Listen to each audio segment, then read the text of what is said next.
Hi there folks, welcome back to my channel, and for this video I'm going to be continuing on with my little mini series looking at the history, mythology and folklore and legends of Scotland. And for this video I'm going to be doing a kind of something in a similar vein to what I'd posted 2 weeks ago, because I'd posted a video looking at the Declaration of Arbroath, which is essentially has been argued as being one of the main influences on the American Declaration of Independence. So what I'm going to be looking at for this video is a certain character from Scottish history, probably one of the most famous figures from Scottish history, kind of within Scotland and outside Scotland, and that is a certain William Wallace. So before I get into the main gist of the video, if you are enjoying my videos, if you're enjoying my channel, please click on that subscriber button. Please click on that notification bell. Leave some likes, leave some comments. It's always really appreciated.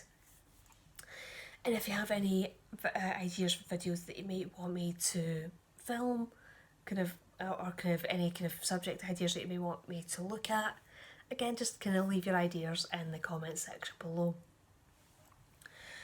And to get on to the main body of this video, William Wallace, again, is one of the most famous characters to ever have come out of Scottish history. He's been the subject of poems, the most famous being The Wallace by Blind Harry. There's been novels, there's been movies. People actually purposely go to sites associated with William Wallace. So it's a major aspect of Scottish tourism. But he's also one of those kind of characters that, even though we know things about him, there's still a lot about him that we don't know, and a lot of these kind of gaps that have been created have been filled with history. It's been kind of filled with myth and legend and stories that people have tried to pass off as being history. And that's one of the things that you very much have to be aware of when you are dealing with things to do with history, to do with national identity, to do with larger than life characters that very much form a basis of national identity and national history. That you've got to take certain things with a pinch of salt, and always remember that what you may be getting told may not always be the truth, or may not always be as close to the truth as you would like. Because one of the main images that a lot of people have of William Wallace comes from a certain Mr. Gibson with his movie Braveheart. That a lot of people have this idea of William Wallace as essentially being living in a hovel in the wilderness wearing a kilt, which is probably the furthest thing from the truth that you could possibly get, other than Mel Gibson's accent. And because with William Wallace, a lot of people don't seem to realise that he was actually a member of the Scottish nobility. Okay, the lower reaches of the Scottish nobility. But they still had land. His dad still had a title, which was inherited by William Wallace's older brother, who was called Malcolm. Wallace was sent, as far as we know, to be educated to be a priest, because that was what was expected of a second son. And yeah, most people cannot imagine somebody like William Wallace going off to be a priest or a monk, because again, with hindsight, we all know what he ended up doing. And it's also the fact that it has to be remembered that with what a lot of people see as being the great kilt, or the belted plaid, which would have been what would have been worn by Highlanders during the 15th, 16th and 17th centuries. It's like we have no evidence of that really existing before that period, and like I think the first written record of the kind of Great Plaid or the kind of Belted Plaid was in 1595. Okay, they've existed before then, but that's the first written record, or first written mention of it. And as far as we know, it's like that as a kind of garment or a kind of piece of clothing didn't really exist until about 80 to 100 years, 80 to 100 years after Wallace's death. It's also the fact that with the plaid, with the kilt, it's referred to as Highland dress. So it would have been worn by Highlanders. William Wallace, like myself, was a lowlander. And it wasn't really until kind of more into the modern period that kind of lowland Scots started to wear the kilt as well. So that's kind of one thing, is that Wallace would not have worn the kilt. He was a lowland nobleman. He'd probably have dressed more like how the English nobility would have dressed. So it'd have been like breeks and a tunic. And yeah, so that's kind of one myth that's certainly been kind of maybe needs to be kind of dispelled a wee bit more. But William Wallace was not the kind of kilt wearing rebel who had the sword strapped to his back, which is another thing that seems, it's kind of annoys me. It's like the sword, he would not have had his sword strapped to his back. It would be on his hip. But anyway, I digress. So, if you actually kind of look at a lot of the kind of reenactments that we have in the UK and Scotland, if you see somebody who is there to kind of represent somebody who's from maybe kind of the lower reaches of nobility, and they're from the essentially the high medieval period, they said that would probably have been how Wallace would have dressed. And I think probably that one of the best examples of a reenactment event like that is the Rock of Ages event, which is normally held at Dumbarton Castle every June, but unfortunately with the way things are at the moment, that's not going to be taking place as far as I know this year, because if it was going to be on this year, I would have been back at it. But if any of you come along, definitely, if any of you come to Scotland and you want to see how somebody like William Wallace would have dressed, definitely come along to the Rock of Ages at Dumbarton Castle. There is actually a group of reenactors who focus mostly on high medieval. They will probably be able to tell you exactly how William Wallace will have dressed. Anyway, with Wallace, as far as we know, he was born somewhere in the North Ayrshire, Renfrewshire area. So it's kind of, he's either said to have been born in a place called Ellerslie in North Ayrshire, or a place called Elderslie, which is in Renfrewshire and is next to Paisley. And I do actually have a video up of me visiting the Wallace Memorial, which is in Elderslie in Renfrewshire.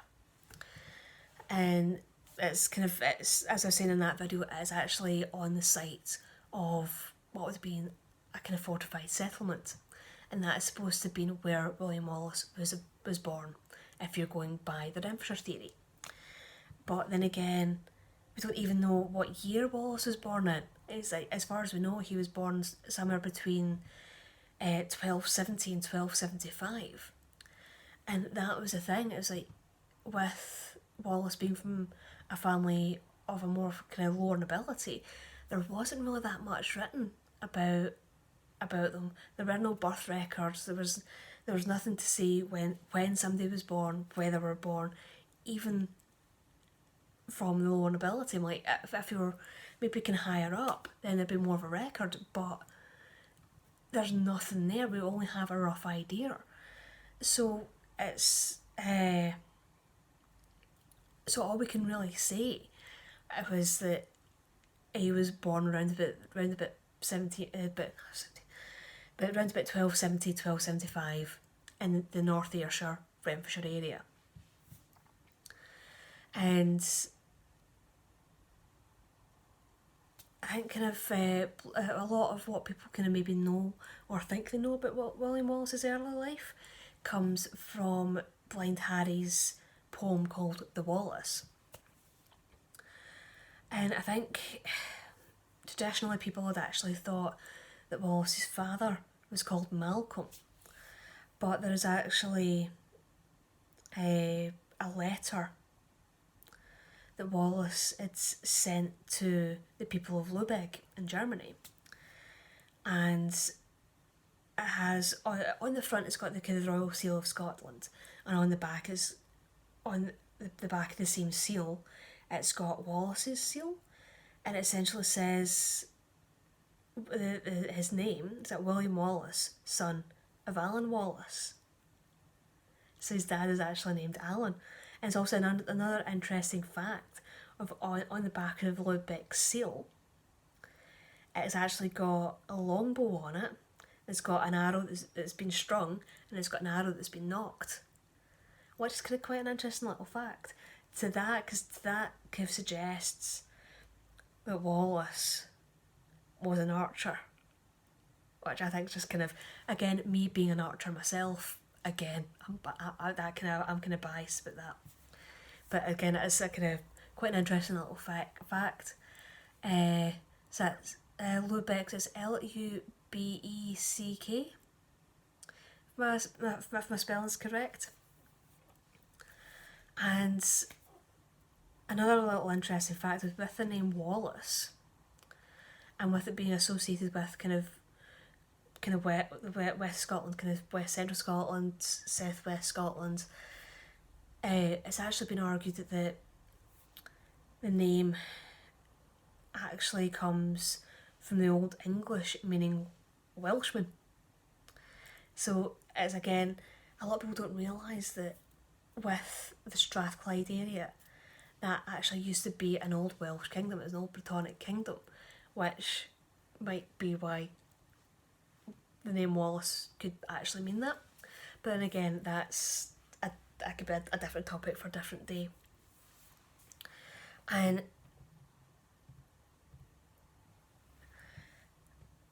a lot of people kind of have this idea that kind of Wallace was married to somebody called Marion Braidfoot. Is it not Mirren like it is in the movie? Like Mirren is actually a guy's name, because the patron saint for the town of Paisley, who was a guy, was Saint Mirren, or it says, I think with that one it's spelled Mirin. If you're actually talking about the saint, if you're talking about the football team which is named after the saint, it's Mirrin. So it's Saint Mirren. It's actually a guy's name. And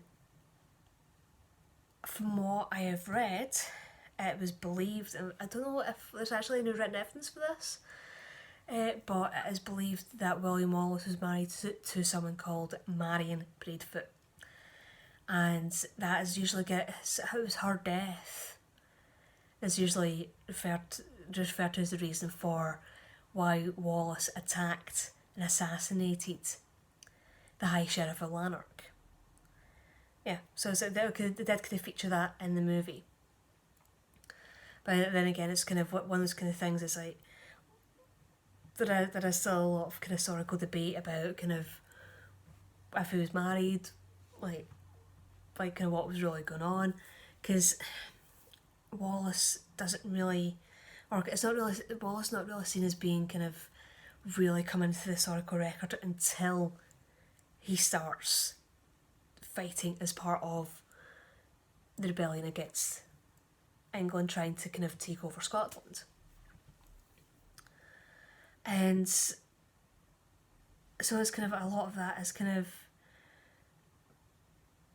led on to people maybe kind of asking questions about what kind of training Wallace had and like why he was able to kind of maybe step forward and take control. It's like that. So why was he able to kind of lead an army at the Battle of Stirling Bridge when we have no knowledge of what he did before then, really. It's because if we're going by kind of attacking and killing the high sheriff of Lanark, that sounds more just like a kind of like a brawl, or kind of guerrilla battle rather than a big set piece, which kind of you could probably say that the Battle of Stirling Bridge was.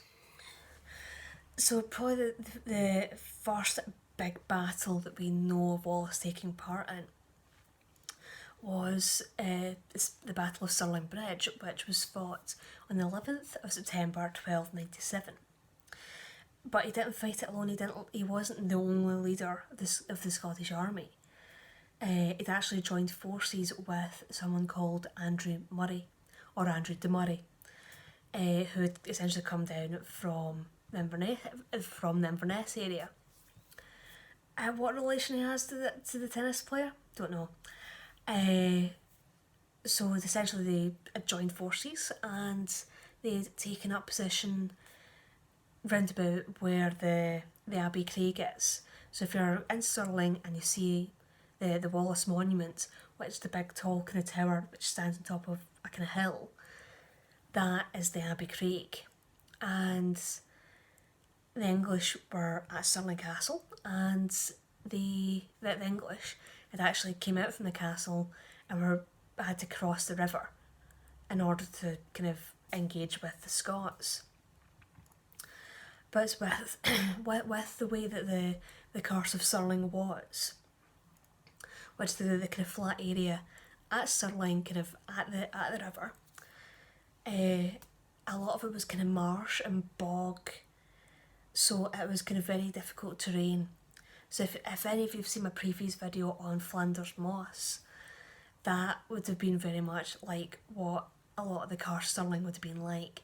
So it would have been a very difficult landscape for cavalry to be used effectively.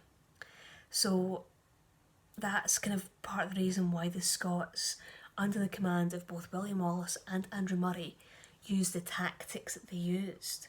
Because what they'd done was they'd waited at the Abbey Craig until the English came down from the castle, came down from the town, and were starting to cross the river.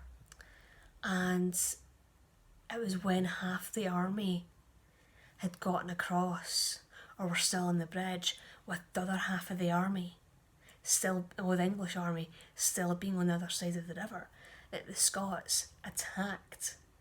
And it essentially hemmed what part of the English army had crossed into the meander of the river. They'd essentially used it as a bottleneck, so that the English who had crossed the river had nowhere to go. Is that they were trying to fight, but because they were being hemmed in on three sides by the river, really boggy ground, they've got the Scots charging at them from the front. They were trapped and they tried to fight, but a lot of them were crushed, were pushed back into the river, they were drowned, and essentially, or if that didn't happen, they were slaughtered where they stood. And I actually got to the point where there were that many people on the Stirling Bridge at the time, because the Stirling Bridge that was there during the battle is the old Stirling Bridge that we have now. It was like an old wooden bridge, and because there were that many people on it, I tried to kind of get back across the river, or not knowing what to do next. The bridge actually collapsed and a lot of them fell into the water. And okay, the archers or the foot soldiers who were maybe not wearing any armour, or maybe were just wearing small bits of armour, they may have been able to escape. They may have been able to get out back at the water, but a lot of the ones who were wearing heavier armour, wearing chainmail, wearing big thick heavy canvas and kind of jackets, they would have been kind of pulled in into the water under the weight of what they were wearing and drowned. So essentially, the Scots won the battle by using the landscape to their advantage, and essentially kind of using the arrogance of those who are in charge of the English army against them, because those who are in charge of the English army would have probably been looking at it going, we've got the superior numbers, we've got the larger army, we've got superior weapons. Like, there's not that many of the Scots army. Most of them are probably just farmers who have been kind of dragged into this. And because I think from what I can remember of the battle itself, it's like Hugh Cressingham who was the treasurer, the treasurer that was actually set up by Longshanks to essentially deal with the taxes in Scotland. He was one of the ones who was in charge of the army, and they'd actually been told, look, by Scots who'd actually defected to them, like, if we cross this bridge, they're going to attack and they're going to trap us and they're going to kill us, and it's not going to end well. And some of the Scottish defectors actually suggested, look, if you want to cross there, at least give us some men so we can go up to the ford that's 5 miles up the road. We can cross there and try and outflank the Scottish army. It was like Cressingham and the rest of them were like, no, we're crossing here, everyone's going to cross here, this is what we're doing. And it actually ended up in disaster for the English army. And one of the kind of probably one of the aspects of the battle a lot of people know about is that Cressingham was actually killed during the fighting, and he's usually presented in the history as being this big, fat, corpulent kind of character, and he was essentially dragged from his horse and killed, and he was actually flayed, and that his skin was tanned and turned into leather, and that was actually used to essentially go around the kind of the grip of Wallace's sword. And there's also some have said that after he'd been flayed, his skin was actually stripped into small tokens and were actually taken away by kind of members of the Scottish army. And so it's kind of essentially that very much kind of says what a lot of people in Scotland thought of Cressingham at the time. That it's like they were going like, we killed him, we skinned him, yeah. It was kind of quite a kind of brutal way of dealing with somebody that he really did not like. And because I think that's kind of one of the things that I kind of always kind of liked about kind of the Wars of Independence is that even though we've got these kind of big set battles, we've got Stirling Bridge, we've got Bannockburn, but the way the Scots win them is by using kind of opportunistic kind of guerrilla tactics. Essentially, they don't play by the rules that have been set down by the guys who've got the bigger army. The Scots have been sitting going, no, we're not going to play by those rules, we're going to play by our own rules. But unfortunately, during the battle, even though it was a victory for the Scots, Andrew Murray was actually mortally wounded during the fighting. And even though he kind of survived the battle itself, he actually died kind of not long after. We don't actually know when he died, but we know that he did die because of the injuries that he survived, that he gained during the fighting. And because after the Battle of Stirling Bridge, both Wallace and Murray were made Guardians of Scotland. And it had been argued that possibly Wallace kind of tried to keep it quiet that Murray was bad, or he tried to kind of hush up how badly injured Murray was. But that didn't last long, because it was not long after the actual battle itself he died, and Wallace was left as the sole Guardian of Scotland. And it was the next year, after word obviously got back to London, and to Edward I, who is also known as Edward Longshanks, that the Scots had won at Stirling Bridge, that essentially Longshanks himself came up to Scotland with an army in order to teach Wallace and any of the rebels a lesson. So how it all started was that Longshanks and his army were coming up the east coast and were being drawn further and further north. And Wallace, at first, was actually being quite clever about it. So just a kind of emergency vehicle going by there. So he's been quite clever about it at first, and was using a kind of a scorched earth technique. So it's depriving the English of food, depriving them of supplies, and drawing them further and further away from where they would be safe. But they got to the point where just before the English decided to turn back round and go back to England, word got to them that Wallace and the Scots army had been sighted just slightly further up the road, close to the town of Falkirk. And we don't know why Wallace decided to stand and fight that day. We don't know why he didn't continue with the Scorched Earth technique, why he didn't just kind of burn any supplies that the English could use in that area and move on, drawing them further and further, and then attacking them when they were weak. But for whatever reason, so this was in the April of 1298. Wallace decided to stand and fight. So at this time, he was essentially the sole guardian of Scotland. Murray was dead, and the battle was a rout. It's even though Wallace was trying to kind of use things like the Sheltrum, which was the kind of essentially the big hedgehog of spears, he was using the Scottish longbowmen. And it's like the English army managed to overrun the Scots position and managed to defeat the English.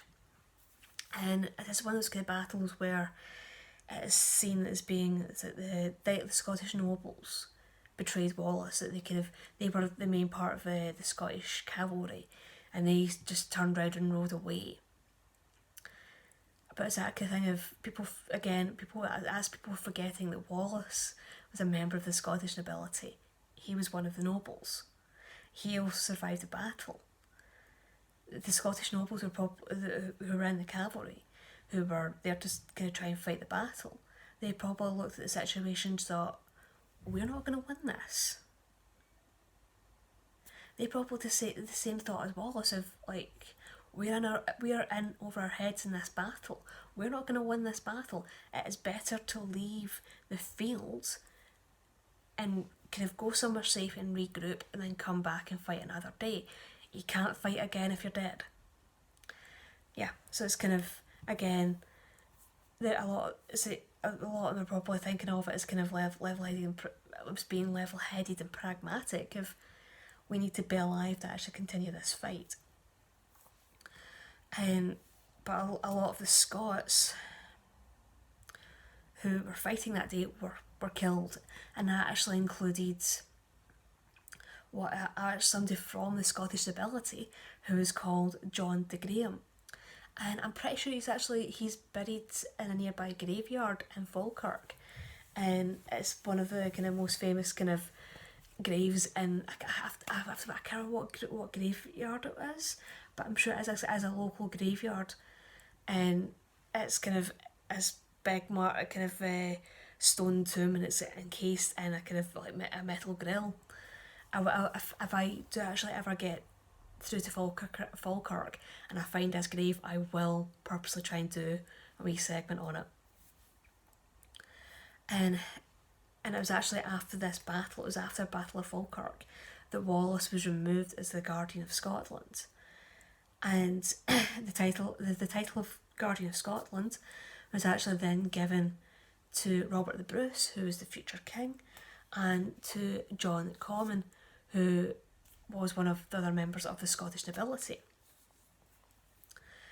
And it was at this time that kind of Wallace went to Europe in order to try and get support for Scottish independence from the Pope, from France, in order to try and kind of continue the fight.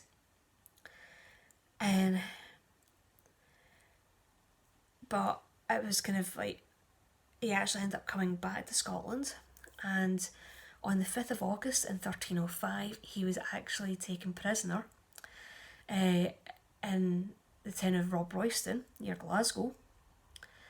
And there's actually a kind of a monument kind of commemorating the site.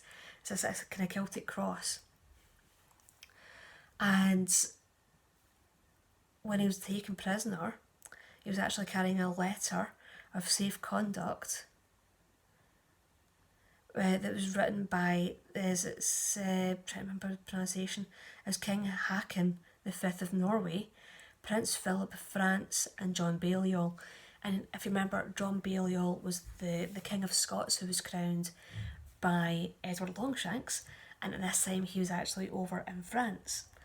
And so essentially he'd, like, two kings and a previous king had signed a letter of safe conduct for William Wallace, but he was still taken down to England, and he was taken to London, and his trial was held in the Westminster Hall. And the Westminster Hall is actually part of the Palace of Westminster. It's actually one of the oldest surviving parts of the palace, and it's the Palace of Westminster is actually the building that is used as the House of Parliament in London. So this is the UK-wide Parliament, and this is where the House of Commons and the House of Lords is. So essentially, it's like one of the oldest bits of that building was actually the location of William Wallace's trial. And when he was actually accused of being a traitor, he was accused of being a traitor to Edward I. His apparent response was, "I could not be a traitor to Edward, for I was never his subject." Yeah, it's essentially going, I didn't swear allegiance to Edward. I'm not his subject. I am not a traitor. But he was found guilty anyway, and so his trial took place on the 23rd of August 1305, and if you actually go to the Westminster Hall, if you're coming down the steps, you'll see always be kind of brass plaques set into the steps, and they're all kind of commemorative plaques, and one of them actually commemorates the fact that William Wallace's trial took place in that hall. I've actually seen it myself, because I'd actually spent a short time in going to school down in England, and we actually had a field trip to London to go to the House of Parliament, and one of the guys actually spotted the plaque, and kind of I vividly remember going back up the steps so I could try and find it. And I think it was because there was like so many of these wee plaques dotted about the place, I couldn't find it at first. So I actually ended up asking one of the security guards, and he could just see the look of his face of like, oh, it's over there. Anyway, but again, so I've actually been in location for William Wallace's trial, and it's kind of quite an emotive place. It's kind of you can feel the history in the place. So after he was actually tried at the Westminster Hall, he was stripped, naked, tied behind a horse, and dragged through the streets of London to a place called Smith Hill. Smithfield, that's what it's called. There's actually a location for the really famous market. It's the meat market in London. It's Smithfield Meat Market, but at this time that wasn't there. It was just an open field. And while he was there, he was hung, drawn and quartered. And this is, at that time, during the medieval period, this was probably the most famous way for somebody to be executed if they were a traitor. So if they were hung, so they were actually hung until they were partially conscious, and while they were hanging, they were actually had certain parts of their male anatomy removed from their being. So he was still alive, and he was actually just kind of, I think they call it emasculated, I think is the word for it. And while he was, while he's still alive, he was cut down from the rope, and his insides opened up, and all of his internal organs removed. So it had been his stomach, his intestine, lungs, and they'd have removed his heart as well. And by the time they'd have got to his heart, he would have been clinically brain dead. So unlike in Braveheart, when they've essentially cut him open and they're about to cut his head off, he would not be shouting freedom, right? He would have been clinically dead. He'd have been brain dead from the shock, the pain, and the blood loss. So it essentially removed all of his insides and threw it onto a nearby fire. So probably the last thing that he would have smelled would have been his insides burning on a fire. And I think that the last thing they'd have thrown on the fire would have actually been his heart. So I think from what I have read, they'd have cut his heart out, held his heart up to show the crowd, because it'd have still been beating. And while they were holding his heart up, the executioner will have said,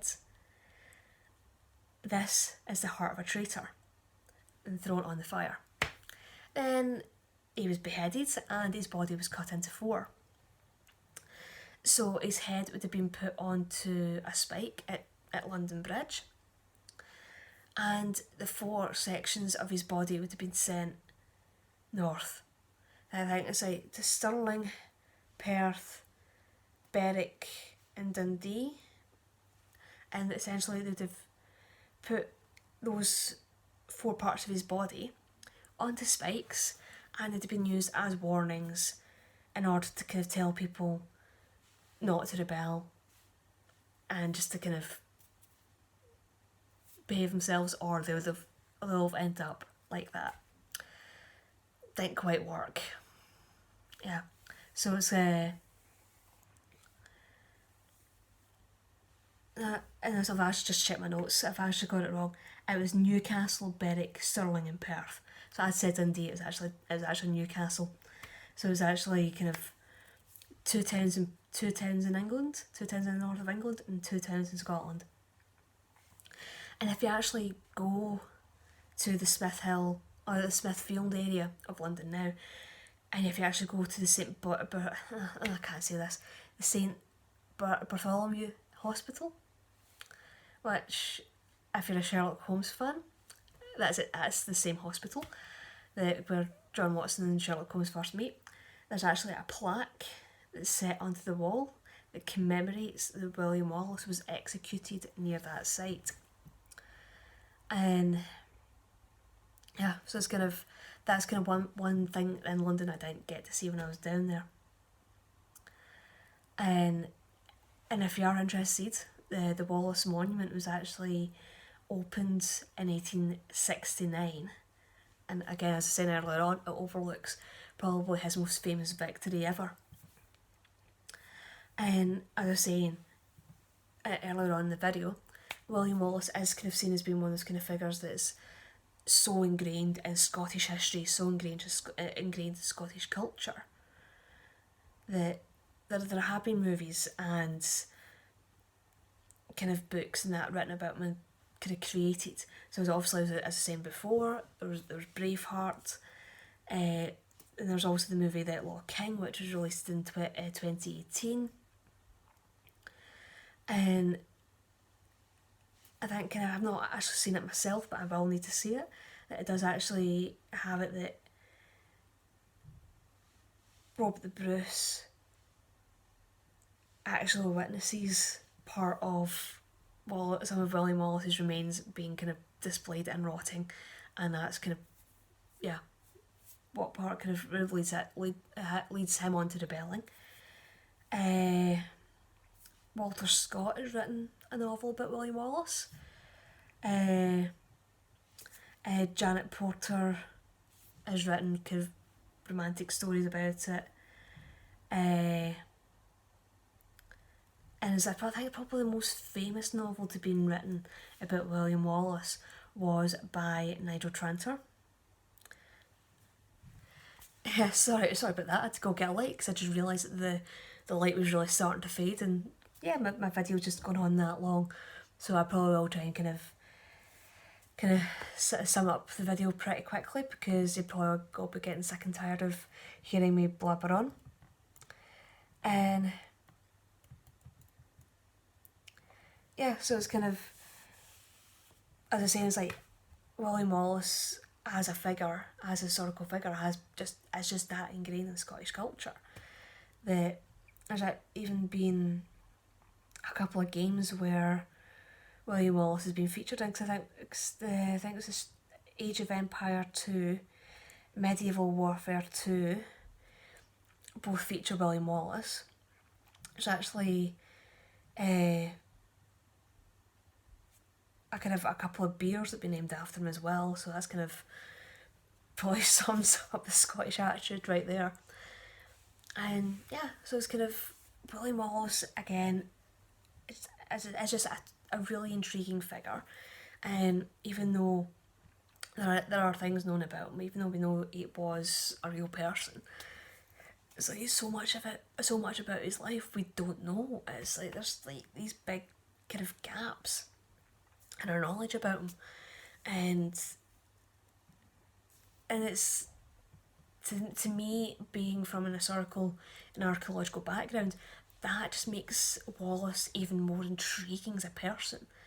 That there's always something more to be discovered, there's always something more to be known about him, and it just kind of gives him this kind of air of mystery, makes him this enigma that we need to know more about.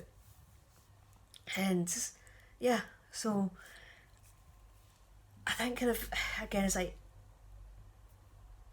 even as a kid, I always found Wallace as being more interesting as an historical figure than Robert the Bruce. And I always remember having kind of fairly heated debates with my dad about who was